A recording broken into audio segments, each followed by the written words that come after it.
दोस्तों ये है हमारे free stock market crash course का पार्ट 4। पार्ट 1 में मैंने आपको स्टॉक मार्केट के जितने भी बेसिक्स होते हैं उनके बारे में बताया था। पार्ट 2 में मैंने आपको बताया था कि स्टॉक मार्केट से पैसे कमाने के बहुत सारे तरीके होते हैं और उनको डिटेल में हमने समझा था। पार्ट 3 में हमने समझा था कि अगर आप ट्रेडिंग से पैसे कमाना चाहते हैं तो उसके लिए टेक्निकल एनालिसिस कैसे करना है और वो बहुत डिटेल में हमने आपको बताया था। इसके बाद ये जो हमारा लेक्चर है इसमें हम समझेंगे कि अगर आप लॉन्ग टर्म के लिए इन्वेस्टमेंट करना चाहते हैं तो वहां पर आप स्टॉक्स को कैसे ढूंढेंगे, कैसे आप उनका फंडामेंटल एनालिसिस करेंगे, ये हमारी इस वीडियो का टॉपिक होने वाला है। तो इस वीडियो में आप फंडामेंटल एनालिसिस के बारे में डिटेल में समझने वाले हैं। ये जो फ्री कोर्स हम आपको करा रहे हैं इसकी वैल्यू मार्केट के हिसाब से कम 10,000 रुपए होनी चाहिए, लेकिन हम आपको फ्री में प्रोवाइड कर रहे हैं, इसलिए वीडियो को लाइक जरूर कर दीजिएगा। और अगर आप इसका नेक्स्ट पार्ट देखना चाहते हैं तो नेक्स्ट पार्ट लिख के कॉमेंट जरूर कीजिएगा। अगर इस वीडियो में 1500 कॉमेंट आएंगे तभी हम इसका नेक्स्ट पार्ट अपलोड करेंगे। तो चलिए अब इस वीडियो पे आगे बढ़ते हैं। तो सबसे पहले समझते हैं कि अगर आपको लॉन्ग टर्म इन्वेस्टिंग करनी है या किसी स्टॉक को सेलेक्ट करना है तो वो आप कैसे करेंगे। देखिए कुछ टाइम पहले भी मैंने एक वीडियो बनाई थी जिसमें मैंने बेसिक समझाए थे कि इसके लिए हमें एक अप्रोच फॉलो करना होता है और वो अप्रोच होता है टॉप टू डाउन अप्रोच। लेकिन उस अप्रोच को फॉलो कैसे करना है आज हम इसको डिटेल में समझने वाले हैं। तो टॉप टू डाउन अप्रोच में सबसे पहले हमें एक सेक्टर को सेलेक्ट करना होता है। तो यहां पर मैं एक वेबसाइट में आया हूं जिसका नाम है ibef.org। इस वेबसाइट में जाने के बाद यहां पर आपको इंडस्ट्री का एक सेक्शन देखने को मिलता है, आपने इस पर क्लिक कर देना है। जब आप इस पर क्लिक करते हैं तो उसके बाद आपको सारे जो बड़े सेक्टर्स हैं वो दिखाई देते हैं। आप देख सकते हैं कि अलग अलग सेक्टर्स के नाम आपको दिखाई दे रहे हैं। एग्रीकल्चर सेक्टर है, एविएशन सेक्टर है, ऑटोमोबाइल सेक्टर है, बैंकिंग सेक्टर है, सीमेंट सेक्टर है, केमिकल सेक्टर है और इतने सारे सेक्टर्स हमें देखने को मिल रहे हैं। यानी ये वो इंडस्ट्रीज हैं जहां जहां पर आप इन्वेस्टमेंट कर सकते हैं। इसमें से एग्जाम्पल के लिए कोई भी एक इंडस्ट्री को सेलेक्ट कर लेते हैं। जैसे मान लीजिए आप रिन्यूएबल एनर्जी में इन्वेस्टमेंट करना चाहते हैं तो आप इस पर क्लिक कर दीजिए। अब जैसे ही आप इस पर क्लिक करते हैं तो यहां पर आपको रिन्यूएबल एनर्जी सेक्टर का जितना भी डेटा है ना वो सब कुछ देखने को मिलेगा। अब देखिए यहां पर कितना क्रिस्प में आपको वो डेटा देखने को मिल रहा है। जैसे यहां पर दिखा है कि इस सेक्टर में बहुत ज्यादा डिमांड है क्योंकि ministry of new and renewable energy का टारगेट है 500 gigawatt non fossil based electricity generate करना 2030 तक। इसके अलावा यहां पर हमें देखने को मिल रहा है कि 2024 और 25 के बजट में 8,500 करोड़ रुपए solar power grid infrastructure development के ऊपर इन्वेस्ट किया गया है। बाकी भी आप देख सकते हैं कि यहां पर उस सेक्टर की डिटेल में हमें इंफॉर्मेशन देखने को मिल रही है। जैसे अगला जो पॉइंट दिखाया जा रहा है वो है पॉलिसी सपोर्ट, जिसमें गवर्नमेंट सपोर्ट कर रही है। इसके अलावा कॉम्पिटिटिव एडवांटेज भी है इस सेक्टर को, ये भी हमें बताया गया है। तो ये हमें शॉर्ट में डेटा देखने को मिल गया। अगर आप डिटेल में पढ़ना चाहते हैं तो हर सेक्टर का डेटा आपको यहां पर देखने को मिल जाएगा। तो इससे आप ये अंदाजा लगा सकते हैं कि वो जो सेक्टर है वो कितना अच्छा परफॉर्म करने वाला है। अब अगर आप इसकी जगह पे कोई और सेक्टर देखना चाहते हैं तो आप यहां पे क्लिक कर लीजिए और जैसे मान लीजिए आप देखना चाहते हैं कि फार्मास्यूटिकल सेक्टर कैसा परफॉर्म करने वाला है, आप फार्मास्यूटिकल पे क्लिक कर दीजिए और उसके बाद आपको फार्मास्यूटिकल सेक्टर का सारा डेटा देखने को मिल जाएगा। दिखाई दे रहा है cost efficiency, economic drivers, policy support, increasing investment. यहां पे हमें दिखाई दे रहा है कि इंडिया एक मेडिकल टूरिज्म हब होता जा रहा है क्योंकि वर्ल्ड के जो लोग हैं वो इंडिया में अपना ट्रीटमेंट कराने के लिए आ रहे हैं। तो उस सेक्टर में क्या ग्रोथ है, क्या ग्रोथ प्रोस्पेक्ट्स हैं, ये सारा डेटा हमें यहां से देखने को मिल जाएगा। मोटा मोटा हमें दिखाई दे रहा है कि ये जो सेक्टर है ये 9.43% के CAGR से ग्रो कर रहा है। तो सबसे पहले अगर आप किसी स्टॉक को सेलेक्ट करना चाहते हैं तो यहां से आप एक सेक्टर सेलेक्ट कर सकते हैं और हर सेक्टर के बारे में पढ़ सकते हैं। ये जो चीज मैंने आज आपको बताई है आज से पहले मैंने कभी किसी को नहीं बताई थी और बहुत ही कम लोग इस वेबसाइट के बारे में जानते हैं और यहां से डेटा निकालते हैं।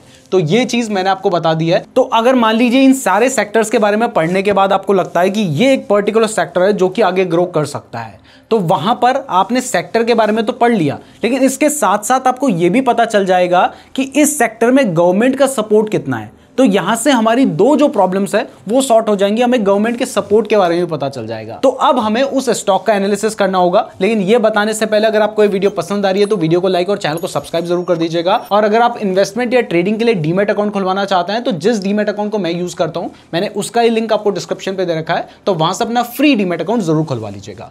तो अब देखिए आपने यहां से अपना सेक्टर सेलेक्ट कर लिया है। अब इसके बाद आपने दूसरी जो वेबसाइट है जहां पर जाना है वो है screener.in। आपको जितना भी डेटा डेटा फंडामेंटल एनालिसिस से रिलेटेड दिखाई देता है वो सारा इसी वेबसाइट से जनरली उठाया जाता है। मतलब कभी अगर आपको कोई स्टॉक एनालिसिस करके दिखा रहा है तो वो इसी वेबसाइट से डेटा उठाता है, जिसका रीजन ये है कि अगर आप किसी पर्टिकुलर स्टॉक का एनालिसिस करना चाहते हैं तो एक तरफ आप उसकी एनुअल रिपोर्ट निकालेंगे, क्वार्टरली रिजल्ट्स देखेंगे, ये सारे डेटा को निकालने के बाद उसके एक एक पेज को पढ़ेंगे जिसमें बहुत ज्यादा टाइम जाएगा, जबकि यहां पर वो डेटा आपको सिंप्लीफाइड फॉर्म में मिल जाता है, इसलिए सभी लोग इसका ही यूज करते हैं, मैं खुद भी इसका यूज करता हूं।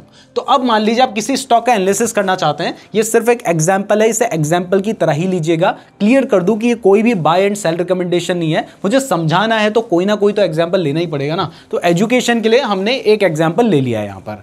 तो अगर आप मान लीजिए किसी भी स्टॉक का अब एनालिसिस करना चाहते हैं, मान लीजिए वहां से आपने फार्मा सेक्टर को सेलेक्ट कर लिया, रेलवे सेक्टर को सेलेक्ट कर लिया, किसी भी सेक्टर को सेलेक्ट कर लिया, तो अब उस सेक्टर से रिलेटेड आप स्टॉक को अगर देखना चाहते हैं तो उस स्टॉक को आप यहां पर देख सकते हैं। लेकिन आपको पता कैसे चलेगा कि उस पर्टिकुलर सेक्टर के टॉप स्टॉक्स कौन से हैं? तो इसके लिए सिंपली आपने गूगल पे जाना है और वहां पे सर्च कर लेना है जो भी सेक्टर है, जैसे फार्मास्यूटिकल सेक्टर टॉप स्टॉक्स, तो आपके सामने कुछ स्टॉक्स के नाम निकल कर आ जाएंगे, वहां से आप अपने लिए स्टॉक सेलेक्ट कर सकते हैं। तो ऐसे आपके पास 4-5 स्टॉक्स आ चुके हैं जो कि उस पर्टिकुलर सेक्टर में काम कर रहे हैं। तो अब आपने उस स्टॉक को यहां पर अच्छे से एनालाइज करना है, लेकिन एनालाइज करने के लिए सबसे पहले हमें क्या करना होता है, हमें उसका बिजनेस एनालिसिस करना होता है, यानी वो बिजनेस कैसा है। तो यहां पर आपको अबाउट सेक्शन में उस कंपनी का जो बिजनेस है उससे रिलेटेड सारी इंपॉर्टेंट इंफॉर्मेशन मिल जाती है। आप यहां पे रीड मोर पे क्लिक कीजिए, जैसे आप करेंगे तो आप देख सकते हैं कि ये जो स्टॉक है उससे रिलेटेड जितने भी की पॉइंट्स है वो आपको यहां पर देखने को मिल रहे हैं। उस स्टॉक से रिलेटेड जो ग्रोथ वगैरह है वो सब आपको यहां पर देखने को मिल जाती है।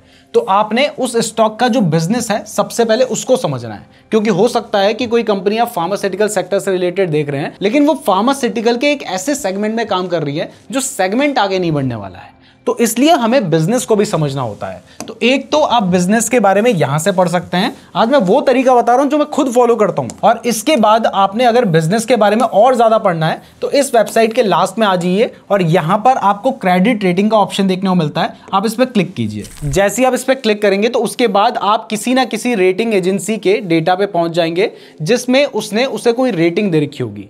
लेकिन रेटिंग के साथ साथ वो बहुत सारी इंफॉर्मेशन भी देते हैं कि किस अप्रोच के बेसिस पे उन्होंने ये रेटिंग दी है। और यहां पर जो डेटा मिलता है ना, ये बहुत कम लोगों को पता होता है। जैसे आपको उस स्टॉक की स्ट्रेंथ पता चल रही है, क्या उसमें पॉजिटिव है, क्या उसका नेगेटिव है, ये सारी चीजें आपको उसमें देखने को मिल जाती है। तो एक तरह से यहां पर आप स्टॉक का जो है वो शॉर्ट एनालिसिस कर सकते हैं। शॉर्ट एनालिसिस का मतलब होता है SWOT की मैं बात कर रहा हूं, जिसका मतलब है strength, weakness, opportunities and threat. ये चीजें आपको क्रेडिट रेटिंग को पढ़ने के बाद डिटेल में पता चल जाती है। तो हमने सबसे पहले उस वेबसाइट में जाकर क्या किया, हमने अपने लिए एक सेक्टर सेलेक्ट कर लिया। सेक्टर के बाद हमने गूगल में सर्च किया कि उस सेक्टर से रिलेटेड टॉप स्टॉक्स कौन से हैं। उसको सेलेक्ट करने के बाद हम स्क्रीनर में गए, उस स्टॉक का नाम डाला, उसके बिजनेस के बारे में पढ़ा। उसके बाद उसका शॉर्ट एनालिसिस करने के लिए हम उसकी क्रेडिट रेटिंग को पढ़ने लगे, जिससे हमें अच्छी खासी इंफॉर्मेशन मिल जाएगी, जहां पर हम उसका शॉर्ट एनालिसिस कर लेंगे और हमारा जो बिजनेस वाला पार्ट है वो यहां से क्लियर हो जाएगा। अब आपको बिजनेस समझ आ चुका है, तो नेक्स्ट चीज होती है उस कंपनी के प्रॉफिट एंड लॉस स्टेटमेंट को एनालाइज करना। तो इस वेबसाइट में आपको उसका P&L स्टेटमेंट भी देखने को मिल जाता है। जैसे आप इस पर क्लिक करते हैं आप उस पर्टिकुलर स्टॉक का P&L देख सकते हैं। तो उस P&L में आपको सबसे ऊपर दिखाई दे रहा है सेल्स। सेल्स का मतलब है उस कंपनी ने पूरे साल में कितना सामान बेचा है, और यहां पर हम P&L देख रहे हैं तो ये पूरे साल का होता है। इसके बाद हम क्वार्टरली रिजल्ट्स भी देखेंगे। तो अब आप देख सकते हैं कि इस कंपनी ने मार्च 2024 में, यानी फाइनेंशियल ईयर 23-24 में 8,99,041 करोड़ का माल बेचा है। लगभग 9 लाख करोड़ का माल एक साल में बेचता है। लेकिन इस कंपनी को इतना माल बेचने के लिए उस माल को बनाना भी पड़ता होगा, जिसके लिए एम्प्लॉयज भी लगते होंगे, तो उसमें खर्चा आता होगा। तो वो जो एक्सपेंसेस हैं वो कितने आते हैं, आप देख सकते हैं 7,36,543 करोड़ के आते हैं। जिसके बाद इस कंपनी का जो ऑपरेटिंग प्रॉफिट निकल कर आता है वो होता है 1,62,000 करोड़ का। यानी साल में कंपनी का ऑपरेटिंग प्रॉफिट इतना है, but operating profit final profit नहीं होता है। इसके ऊपर कंपनी को टैक्सेस देने होते हैं, कई ऐसी चीजें होती हैं जिनकी वैल्यू डेप्रिशिएट होती है, तो डेप्रिसिएशन होता है। ये सारी चीजें लगाने के बाद आपको कंपनी का जो नेट प्रॉफिट है वो दिखाई दे रहा है कि 79,020 करोड़ का है। अब देखिए कंपनी ने टैक्स कितना दिया है, हमें यह भी पता चल रहा है। यहां पर आप देख सकते हैं कि कंपनी का जो प्रॉफिट बिफोर टैक्स था वो था 1,04,727 करोड़, और उसके बाद प्रॉफिट हुआ 79,020 करोड़ का। लेकिन इस डेटा को हमें अकेले नहीं देखना होता, इसको हमने पिछले कुछ साल से कंपेयर करके देखना होता है। तो हमें दिखाई दे रहा है कि मार्च 2022 से 2023 में सेल्स बढ़ी है, 2024 में भी सेल्स बढ़ी है। अगर आप इस पर क्लिक करेंगे तो कितने % सेल्स ग्रोथ हुआ है वो भी हमें दिखाई दे रहा है, और वो यह है मार्च 2023 में 26% का सेल्स ग्रोथ था और मार्च 2024 में सिर्फ 2.58% का सेल्स ग्रोथ रहा है। और अगर हम पिछले 12 महीने की बात करें तो 9,24,000 करोड़ की सेल्स कंपनी ऑलरेडी कर चुकी है। अब खर्चे भी हमें यहां पे दिखाई देगा कि कंपनी का कौन सा खर्चा बढ़ रहा है, घट रहा है, ये सारा डेटा हम यहां पर देख सकते हैं। और इसके अलावा अगर आप ग्रोथ रेट देखना चाहते हैं जो बहुत इंपॉर्टेंट होता है, तो आप देख सकते हैं कि कंपनी ने पिछले 3 साल में 16% के रेट से प्रॉफिट बढ़ा है, 5 साल में 12%, 10 साल में 13%। और अगर हम सेल्स की बात करें तो पिछले 3 साल में 24% के रेट से कंपनी की सेल्स बढ़ी है। और अगर हम स्टॉक प्राइस की बात करें तो पिछले 5 साल में 15% के रेट से हर साल कंपनी की स्टॉक प्राइस बढ़ रही है। अब ये तो हमने पूरे साल का डेटा देखा है, लेकिन देखिए 1 साल पहले क्या हुआ था वो उतना इंपॉर्टेंट नहीं है। आजकल क्या हिसाब चल रहा है ये भी जानना जरूरी होता है। तो इसके लिए हमें कंपनी के क्वार्टरली रिजल्ट्स देखने होते हैं। हर लिस्टेड कंपनी हर 3 महीने में अपने रिजल्ट्स पब्लिश करती है। तो अभी रिसेंट जो इनके रिजल्ट्स हैं उसमें दिखाई दे रहा है कि सितंबर 2024 में कंपनी ने 2,31,000 करोड़ की सेल्स की थी। तो यहां पर आप सिर्फ इसको मत देखो, पिछले साल कितनी की थी, पिछले साल भी 2,31,886 करोड़ की थी और इस साल तो थोड़ी सी कम की है। यानी ईयर ऑन ईयर बेसिस पे कंपनी की जो सेल्स हैं वो घटी हैं। तो अब जब आपको दिखाई दे रहा है कि कंपनी की सेल्स घटी है तो यहां पर हमें पता करना होता है कि भाई सेल्स घटने के पीछे रीजन क्या है। तो आपको जब आप स्टॉक पे इन्वेस्ट कर रहे हैं तो ये सारा डेटा देखना होगा। उसके बाद आपको यहां पर डिटेल में दिखाई दे रहा है कंपनी का नेट प्रॉफिट क्या है। अब इसके बाद आपको कंपनी के एक्सपेंसेस भी देखने हैं। कई बार कंपनी का प्रॉफिट तो थोड़ा बढ़ा है, एक्सपेंसेस ज्यादा बढ़ गए हैं, या प्रॉफिट बराबर है लेकिन एक्सपेंसेस घटे हैं, तो उससे प्रॉफिट में फर्क आ जाता है। जैसे अगर हम सितंबर 2023 में देखें तो कंपनी को 26,000 करोड़ का प्रॉफिट हुआ था, लेकिन सितंबर 2024 में 25,000 करोड़ का हुआ है। तो यहां पर हम प्रॉफिट बिफोर टैक्स भी देख सकते हैं और आफ्टर टैक्स भी हमें प्रॉफिट यहां पर नजर आ ही रहा है। तो ये सारा डेटा आपने देख लेना है। इसके अलावा आप कंपनी का शेयर होल्डिंग पैटर्न भी देख सकते हैं। अब देखिए ये जो P&L स्टेटमेंट है, क्वार्टरली रिजल्ट्स हैं, अगर मैं इनको समझाने लगूंगा तो 1-1 घंटे के लेक्चर ये बनेंगे। और वो ऑलरेडी हमारा एक कोर्स है stock market basic to advance, जो कि 46 लेक्चर्स का कोर्स है, जिसमें हमने बिल्कुल शुरू से लेकर आखिरी तक पूरे स्टॉक मार्केट के बारे में सिखाया है। वो एक इन्वेस्टिंग का कोर्स है जिसमें फंडामेंटल एनालिसिस के ऊपर फोकस किया गया है। तो अगर आप उसको बाय करना चाहते हैं तो उसका लिंक मैंने आपको डिस्क्रिप्शन पे दिया है, वहां पर आप डिटेल में सीख सकते हैं। देखिए ये क्रैश कोर्स है तो सारी इंफॉर्मेशन मैं एक वीडियो में प्रैक्टिकली दे ही नहीं सकता। तो अगर आपको डिटेल में सीखना है तो आप हमारे ऐप नीरज जोशी को डाउनलोड करके वहां से हमारे कोर्स को बाय कर सकते हैं। और वहां पर 2 वीडियोस तो बिल्कुल फ्री में अवेलेबल है, लिंक डिस्क्रिप्शन पे दिया गया है। तो वहां से हमारे कोर्स को चेकआउट जरूर कर लेना और फ्री वीडियो को देख लेना अगर आप इनको डिटेल में समझना चाहते हैं और बिल्कुल प्रो लेवल के इन्वेस्टर बनना चाहते हैं या प्रो लेवल की नॉलेज चाहते हैं, तो ये आपको हमारे उस कोर्स में मिल जाएगी। अब इसके बाद हम आगे बढ़ें तो देखिए इसके बाद जो सबसे ज्यादा इंपॉर्टेंट चीज है, मैंने आपको P&L देखना सिखा दिया, क्वार्टरली रिजल्ट्स बता दिए, सेक्टर को कैसे देखना है ये समझा दिया, शॉर्ट एनालिसिस हम कहां से करते हैं ये बता दिया। लेकिन हमारे लिए कुछ रेशियोज होते हैं, मैंने इनके ऊपर काफी बार बात की है, वो जानना बहुत ज्यादा इंपॉर्टेंट होते हैं कि वो उस सेक्टर के कैसे हैं। तो इसके लिए सबसे पहला जो इंपॉर्टेंट चीज है वो है मार्केट कैप, यानी कंपनी का साइज कितना है। तो आपको दिखाई दे रहा है कंपनी 17,83,000 करोड़ की है, यानी बहुत बड़ी कंपनी है। इसके बाद शेयर की प्राइस भी हमें यहाँ पे देखने को मिल रही है, बुक वैल्यू देखने को मिल रही है। इसके बाद रिटर्न ऑन इक्विटी हमें देखने को मिलता है, जिससे हमें पता चलता है कि कंपनी अपनी इक्विटी इन्वेस्टमेंट के ऊपर कितने रिटर्न्स कमा रही है, यानी अपने शेयर्स बेचकर जो पैसा उठाया उससे वो कितने % के रिटर्न्स कमा रही है। तो ये देखने के लिए आप रिटर्न ऑन इक्विटी को देख सकते हैं। ये जनरली 15% से बेटर हो तो अच्छा माना जाता है, बट इसे अपने ही सेक्टर के दूसरे स्टॉक से कंपेयर करके देखना होता है। रिटर्न ऑन कैपिटल एम्प्लॉयड देखना होता है। इसके बाद डेट टू इक्विटी रेशियो, देखिए कंपनी बहुत अच्छी है लेकिन कंपनी के ऊपर कर्जा बहुत ज्यादा है। तो ऐसे में आपने देखा होगा जितनी भी कंपनी बर्बाद हुई है ना, वो एक बहुत बड़ा रीजन था और वो था कर्जा।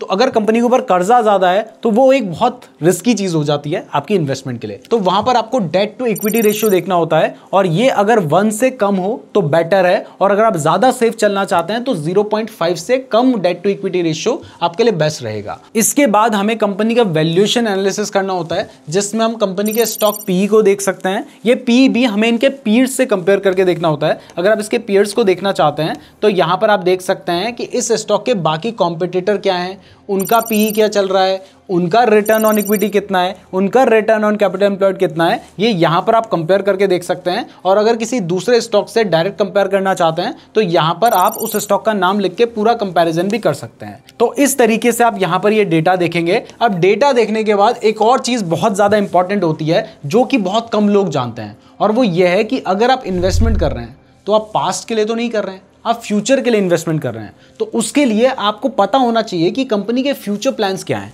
तो इसके लिए हमें कंपनी के कॉन कॉल्स देखने होते हैं। अब ये कॉन कॉल्स की पूरी ट्रांसक्रिप्ट भी आप देख सकते हैं, या फिर यहां पर आप नोट्स भी देख सकते हैं। तो आप नोट्स पे क्लिक कीजिए। जैसे आप नोट्स पे क्लिक करते हैं तो आपको यहां पर कंपनी के फ्यूचर में कंपनी क्या प्लान कर रही है, क्या करने की सोच रही है, वो सारी इंफॉर्मेशन देखने को मिल जाती है। और इस तरीके से जब आप पूरा एनालिसिस करके एक स्टॉक में इन्वेस्ट करते हैं तो आपको मल्टी बैगर रिटर्न्स मिलने के चांसेस ज्यादा होते हैं। तो इस तरीके से एक स्टॉक का फंडामेंटल एनालिसिस किया जाता है। अगर आप ये सब कुछ डिटेल में सीखना चाहते हैं तो हमारा लगभग 12 घंटे का कोर्स है, आप उसको बाय कर लीजिएगा, लिंक डिस्क्रिप्शन पे दिया गया है। अदरवाइज यहां पर भी आपको अच्छी खासी इंफॉर्मेशन हमने दे दिया है। मैं उम्मीद करता हूं आपको ये वीडियो पसंद आई होगी। अगर आप इस क्रैश कोर्स का नेक्स्ट पार्ट देखना चाहते हैं तो कमेंट कीजिए। अगर इस वीडियो में 1500 कमेंट आते हैं तो हम इसका नेक्स्ट पार्ट भी जल्दी अपलोड करेंगे। फ्री डीमैट अकाउंट का लिंक डिस्क्रिप्शन पे दिया गया है, और डीमैट अकाउंट खुलवाने के लिए ये वीडियो देख लीजिएगा।